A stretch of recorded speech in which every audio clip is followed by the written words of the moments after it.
Hey everyone, it's Rose and welcome back to my channel, and in today's video we're going to talk through the 13 books I read in October. I think this month has been the best reading month for me so far out of the entire year. We have 4 new 5-star reads, 2 of which are god tier to me, and I cannot wait to get into these with you guys. As always, I won't be spoiling anything, do not worry. Let's get straight into this stack I have down beside me and talk through the books I read this month. First up, we have one of those god tier books I was talking about. That is Rose in Chains by Julie Soto. Of course, I rated this 5 stars. I would give it 6 if that was possible.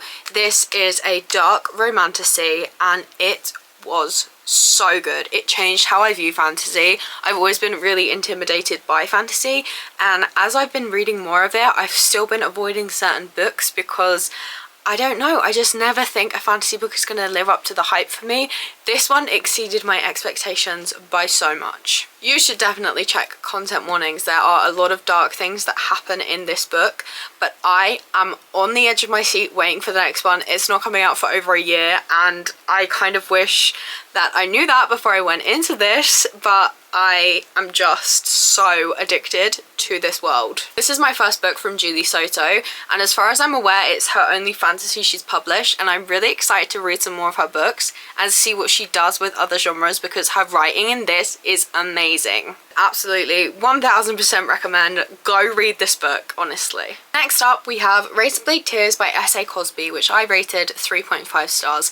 I have a lot of conflicting thoughts about this book because I think so many important conversations and messages were in this book, and there was some amazing representation, but the actual thriller aspect I found kind of lacking, and I went into this thinking it was gonna be like a thriller being the main part of the book, so I was a bit disappointed by that. I'm also very conflicted about how I feel about the characters because I'm going to explain the premise of this to you. We have a black man and a white man. They've both been in prison in the past. Their sons are married to each other, and neither of these dads accept the fact that their kids are gay. This is where the conflict comes in because they both find out that their sons were murdered, and they decide to team up to try and figure out what happened and why it happened. Along the way, they become more accepting of the gay community and they accept the fact that their children are gay. However, it feels very much too little too late for me because their sons still died thinking their dads didn't accept them.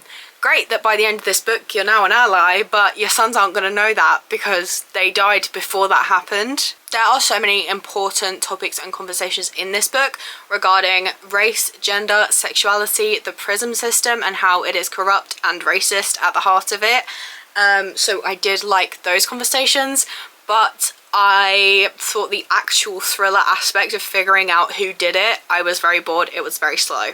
Then I read The Gunslinger by Stephen King. Now, I rated this 2.5 stars.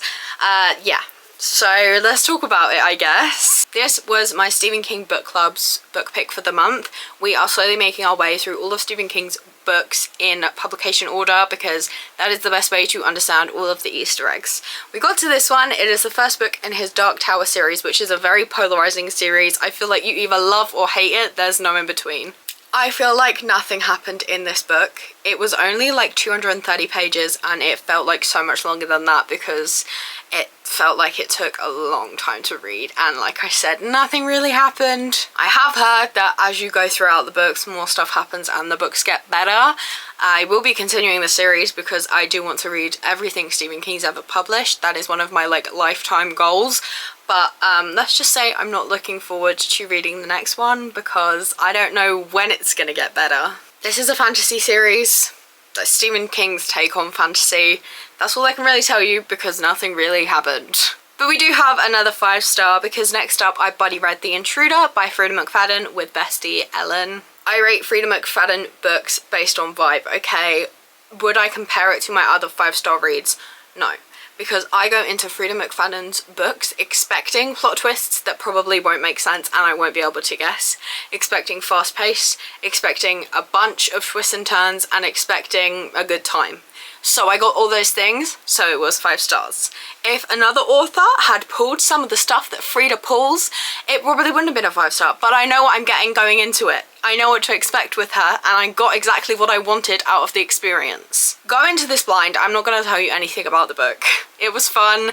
I don't think it's her best book ever, but it's definitely good, and I had such a good time. I rated it 5 stars. I loved it. The plot twists, as usual, were crazy. Let's not get into it. And then we're on to the second God tier book. I am going to get emotional just looking at it because this is what I spent the majority of my month reading. Alchemized by Sen Lin Yu. This is an over 1,000 page dark fantasy. It is going to rip your heart out. Try and put it back together, rip it out again into 1,000 different pieces. I cried so much. This book is a masterpiece. Like I said, it is dark fantasy. Check the content warnings. Heavy, heavy stuff happens. Elements of horror are happening. There is so much death and destruction and killing off of characters. Oh my god. Sen Lin Yu is not scared to kill off a character. It was happening left, right and centre. This book's a masterpiece. It's what I spent most of the month reading. It's consumed me. It has changed my life. It really, really has. I know it sounds dramatic, but it is also true. I tabbed every page, it looks like. Oh my gosh, the amount of quotes that are in my head right now as I'm holding this book up. What I wouldn't give to be able to read this for the first time again. This was so good, and I will think of it forever. And then we've got another 5 star. I told you this was a good month. This is The Killer Question by Janice Hallett. Janice Hallett, I've spoken about her before on my channel. She's one of my favourite authors ever. All her books are almost all mixed media, and by that I mean you literally get handed a bunch of evidence pretty much and you work out the case for yourself. It is full of post-it notes, it is full of text messages and emails, and you literally are trying to put it together only having information that someone would be handed in a case file. That's basically the point of it, and I loved this so much. I've loved everything she's ever written, and I need more from you please, Miss Janice Hallett. It is just so funny as well. Like, it makes you laugh, the humour with the characters. I really would give her a try. Read this, read The Appeal, read The Twyford Code, read The Examiner, read them all. Then I picked up Delilah Green Doesn't Care by Ashley Herring Blake. I rated this 3.5 stars. I love a sapphic romance. This did what it needed to do, and I will definitely be continuing this series. Now I've met the characters that I know are getting their own books, I'm so excited to see how that pans out. The reason it was a 3.5 is because I was really enjoying it while I was reading it, but like when I was removed from the situation, it wasn't on my mind. I wasn't like, I need to get home and pick this book back up. But once I did, I was having a good time, if that makes any sense at all. I recommend. It was a very fun time. And then all the other books are part of a 6-book novella series that's been released on Amazon. This is called the Scared Sexy series, and it's 6 novellas by 6 romance authors, and it's kind of like a Halloween-y novella from each of them. I have a lot of mixed thoughts about these. Most of them weren't for me, but a couple of them were, and they're all quick, so at least if you don't like them, it's over pretty quickly. I have Hot for Slayer by Ali Hazelwood. This is the one I would recommend the most out of all of them. I rated this 4 stars. It is between a vampire and a vampire slayer, and when he is on his way to kill her, he hits his head and gets memory loss, and he doesn't even know who she is anymore. He doesn't know why he's here, and she convinces him that like he's not actually there to kill her. But then what happens when he gets his memory back? If you heard that, we have now been joined by Custard. Can you even see her? So if you can hear dog noise in the background, that's what that is. But let's continue. I then read Falling by Christina Lauren, which I rated 3 stars. This is about a woman who goes to a like Halloween party. She dumps her horrible boyfriend and meets a guy who she thinks is dressed up as a fallen angel. Little does she know, he is really a fallen angel. I didn't like this one as much. It was one of the better ones in this series, but it wasn't my favourite. I read Spicy Little Curses by J.T. Geisinger and rated that 2 stars. This is about a reporter who goes to a tattoo shop because there's rumours that the tattoo shop owner has a bunch of tattoos that no one tattooed on him. The ink just appeared out of nowhere, and he tells her it's because he is cursed. I like the girl.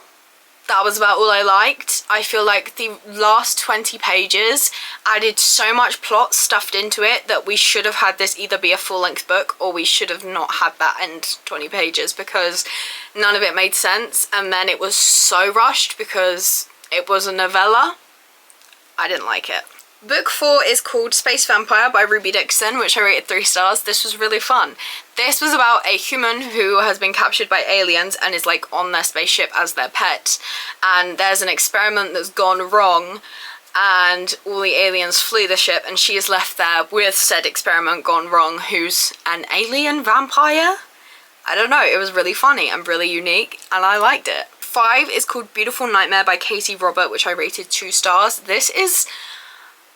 I didn't like anything about it, honestly. I wish I hadn't read it, but at that point it was 52 pages and I thought I might as well get it over with to say I've completed the series, so that it's not still on my mind that I have another incomplete series, because I have enough of those. But anyway, this is about sleep paralysis demon.